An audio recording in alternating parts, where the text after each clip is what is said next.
آج ہم بات کریں گے اس اسپیشل پروگرام میں اسائلم کے حوالے سے۔ برطانیہ ایسا ملک ہے جہاں پہ ہر سال ہزاروں کی تعداد میں مختلف ممالک سے لوگ آتے ہیں اور یہاں پہ پناہ حاصل کرتے ہیں مختلف بنیادوں پر، جس میں سیاسی پناہ بھی ہوتی ہے، دیگر جو ہے وہ اس میں کیٹیگریز ہیں وہ بھی شامل ہوتی ہیں۔ آج ہمارے ساتھ موجود ہیں برطانیہ کے ماہر قانون بیرسٹر راشد اسلم، یہاں پہ اپنا لا فرم جو ہے وہ رن کرتے ہیں۔ بڑی تعداد میں ان کے پاس بھی لوگ آتے ہیں، کافی سارے امور پہ یہ جو ہے وہ مہارت بھی رکھتے ہیں، سیاسی امور پہ بھی نظر رکھتے ہیں، یہاں پہ بدلتے حالات پر بھی نظر رکھتے ہیں اور قانون پر بھی نظر رکھتے ہیں۔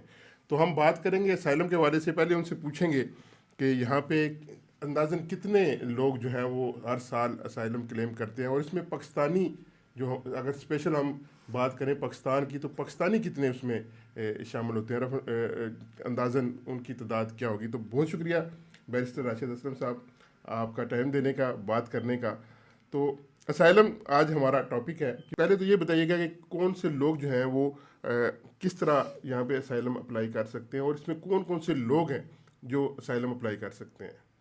دیکھیں، اسائلم جو ہے اس کی بیسک جو مین ریزنز ہیں وہ موسٹلی 4 ریزن کے انڈر کور کیا جاتا ہے اس میں سب سے بڑی ریزن ریس ہو سکتی ہے کہ اگر فرض کریں پاکستان کی مثال لیں تو پاکستان میں اگر آپ بلوچی ہیں اور آپ کو بلوچی ہونے کی وجہ سے نشانہ بنایا جا رہا ہے کسی خاص گروپ کی جانب سے، گورنمنٹ کی جانب سے، اور آپ کو پروٹیکشن نہیں دی جا رہی، چاہے وہ نشانہ پروسیکیوشن کی صورت میں ہے یا آپ کی جان کو خطرہ ہے، آپ کو فیئر آف لائف ہے، تو آپ اس بیس پہ اسائلم یو کے میں کلیم کر سکتے ہیں۔ صحیح ہے۔ دوسرا اس میں آپشن یہ ہے کہ اگر آپ کا ریلیجن ہے، جیسے میں پھر پاکستان کی طرف اگر آؤں تو پاکستان میں جیسے شیعہ لوگ ہیں، ان کو اگر فرض کریں کوئی ہم ایشو ہو اگر جاتا ہے، ساؤتھ ایشیا کی ایم بات پی کریں ہیں تو یا اس میں کوئی اور لوگ ہیں، ہاں یا اگر انڈیا میں فرض کریں مسلمانوں کے ساتھ ایسا کچھ ہو رہا ہے، ہاں تو اس بیس پہ آپ یو کے میں اسائلم کلیم کر سکتے ہیں۔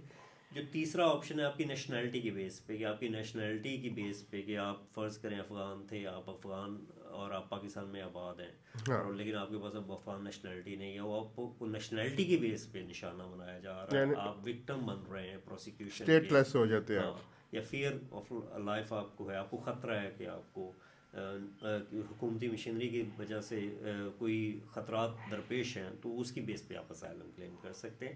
چوتھا جو ایک براڈ اسپیکٹ ہے کہ اگر آپ کو رسک ہے، اگر آپ کسی وجہ سے رسک میں آ جاتے ہیں اپنی سوشل، کلچرل یا ریلیجیس تھاٹس کی وجہ سے، یا پولیٹیکل سچویشن کی وجہ سے، یا آپ کی جینڈر کی وجہ سے، یا جینڈر آئیڈینٹی کی وجہ سے، جینڈر میں مینس اگر آپ فیمیل ہیں اور پاکستان میں فیمیلز کے رائٹس کئی علاقوں میں ایسے اچھے رائٹس نہیں ہیں، اس کی وجہ سے آپ پرابلم میں آئے ہیں، یا جینڈر اورینٹیشن کی وجہ سے کہ اگر فرض کریں آپ وہاں پہ بہت سارے کراس جینڈر ہیں، ان کے جو رائٹس ہیں یا ان کو کسی حوالے سے وکٹمائز کیا جاتا ہے، یا پھر اس میں سیکچول اورینٹیشن کی وجہ سے ہو، اس طرح کے بہت سارے ایشوز جو ہیں اس کی بیس پہ بھی آپ اسائلم کلیم کر سکتے صحیح، ہیں۔ تو آپ نے وہ کیٹیگریز گنوا دیں جس میں آپ یہاں پہ آ کے اسائلم کلیم کر سکتے ہیں۔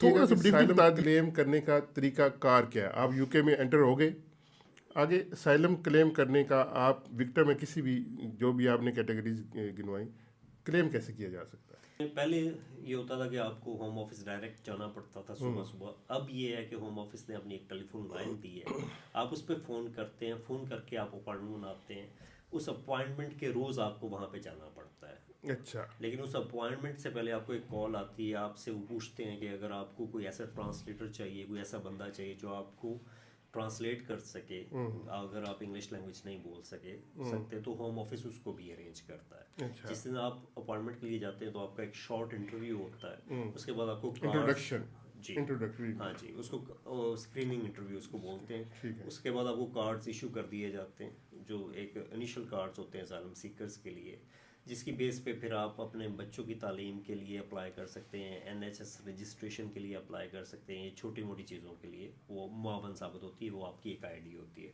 اس کے بعد آپ کا فل انٹرویو ہوتا ہے، فل انٹرویو کے بعد آپ کا فیصلہ ہوتا ہے۔ اچھا، جب آپ اپلائی کرتے ہیں تو کیا اس میں آپ اپنے فیملی ممبرس کو بھی ایڈ کر سکتے ہیں؟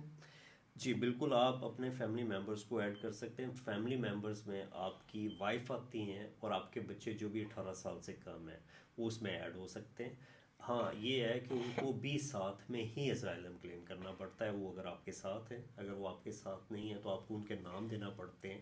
جب آپ کی سکسیسفل اپلیکیشن ہو جاتی ہے تو پھر آپ ان کا وہاں سے ویزا اپلائی کرتے ہیں، اور جو بھی آپ کا یعنی کہ اس میں آپ اپنے بہن بھائی یا والدین کو شامل نہیں کر سکتے؟ نہیں، بالکل ایسا کچھ نہیں ہے۔ آپ اپنے صرف فیملی ممبرس میں سے آپ اپنے بچوں کو، اپنی وائف کو اس میں شامل کر سکتے ہیں۔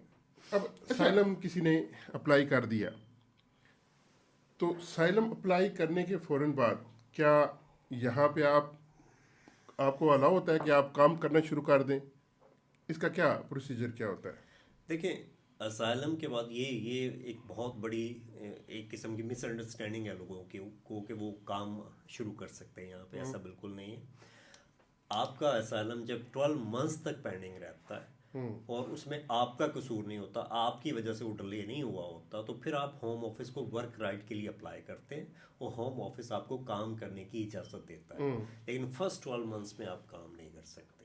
مینز آپ کی اپلیکیشن جب 12 منتھس سے ڈیلے ہوتی ہے ڈیسیژن میں، اگر آپ وہ ڈیسائیڈ کر دیتے ہیں، کورٹ میں چلی جاتی ہے، پھر بھی آپ کام نہیں کر سکتے۔ اچھا، پھر بھی آپ کام کے لیے اپلائی لیکن نہیں اگر کر سکتے۔ پینڈنگ ہے، ایک سال 12 ہو گیا months، ہے، ایک سال ہو گیا ہے تو مینس کہ وہ ہوم آفس کی غلطی ہے کہ انہوں نے پینڈنگ رکھی ہوئی ہے۔ جیسے اس وقت لاکھوں اپلیکیشن پینڈنگ ہے، گورنمنٹ میں بھی یہ بات ہو رہی ہے، پارلیمنٹ میں بھی یہ بات ہو رہی ہے کہ اپلیکیشن جو اتنی پینڈنگ ہے ان کا کیا حل ہے۔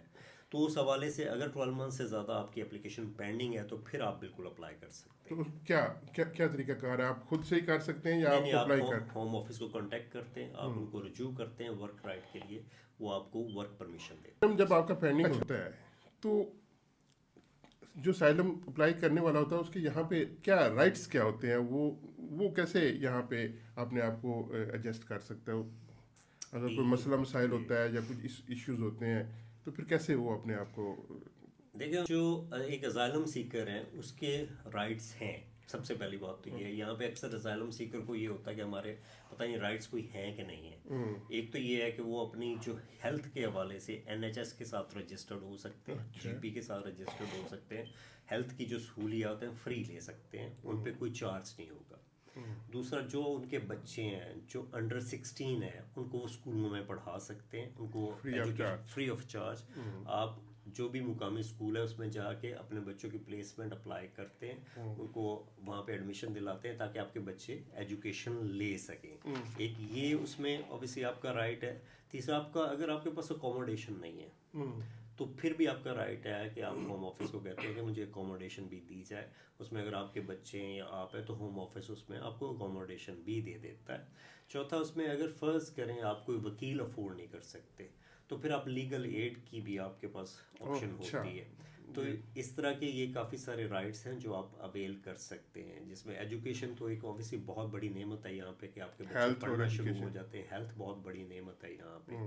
تو اس میں بینیفٹس بھی آپ اپلائی کر سکتے ہیں جب تک آپ کا کیس پینڈنگ؟ جی بالکل، اس میں آپ ہوم آفس کو اپنی بینیفٹس کے لیے اپلائی کر سکتے ہیں، پیسوں کے لیے اپلائی کر سکتے ہیں۔ آپ ان کو بتانا پڑتا ہے آپ کو کہ آپ کے پاس سیونگ ہے کہ نہیں، آپ کو اپنے بینک اکاؤنٹس وغیرہ دکھانا پڑتے ہیں، اپنے جو بھی آپ کے ایکسپینسز کی سچویشن ہے وہ بتانا پڑتی ہے، تو ہوم آفس آپ کو اور آپ کی فیملی کو پے کرنا شروع کر۔ یعنی کہ آپ یہاں پہ ایزیلی اپنی جو لائف ہے وہ سیٹل کر سکتے ہیں۔ آپ کو ایجوکیشن مل گئی، آپ کو ہیلتھ مل گئی، اور آپ کو گھر مل گیا، کے لیے پیسے گھر مل گیا، آپ کو بینیفٹس مل گئے، تو آپ ایزیلی اپنی۔ اچھا، اس میں پھر یہ بتائیں کہ جو اس کو بینیفٹ نہیں کہتے، اسائلم سپورٹ عام اصطلاح میں کہتے ہیں، تاکہ وہ سپورٹ اپنا گھر چلا سکے، چلیں زبردست۔ اچھا، اس میں یہ بتائیں کہ ذکر ہوتا ہے اسائلم، چاہے اس کا پینڈنگ ہے کیس یا اس کو اسائلم مل گیا تو اس کی بھی کچھ ذمہ داریاں ہوں گی، وہ کیا ہوتی ہیں؟ رائٹس کی تو ہم نے بات کر لی، گورنمنٹ سپورٹ کرتی ہے، سارا کچھ کرتی ہے، تو ذمہ داریاں کیا ہوتی ہیں پھر اس کی؟ اس میں بیسکلی آپ نے سب سے پہلے تو ہوم آفس کے ساتھ کوآپریٹ کرنا ہوتا ہے۔ آپ کے پاس، آپ کے اوپر اگر کوئی ایسی پابندی ہے کہ آپ نے حاضری کے لیے جانا ہے تو آپ نے اس کو کمپلائی کرنا ہے، آپ نے وہاں پہ جانا ہے، آپ نے اٹینڈنس اپنی لگانی ہے۔ ٹھیک ہے۔ دوسرا، آپ نے بیسکلی اپنے اسٹے کے دوران آپ کو چاہیے کہ جو آپ کا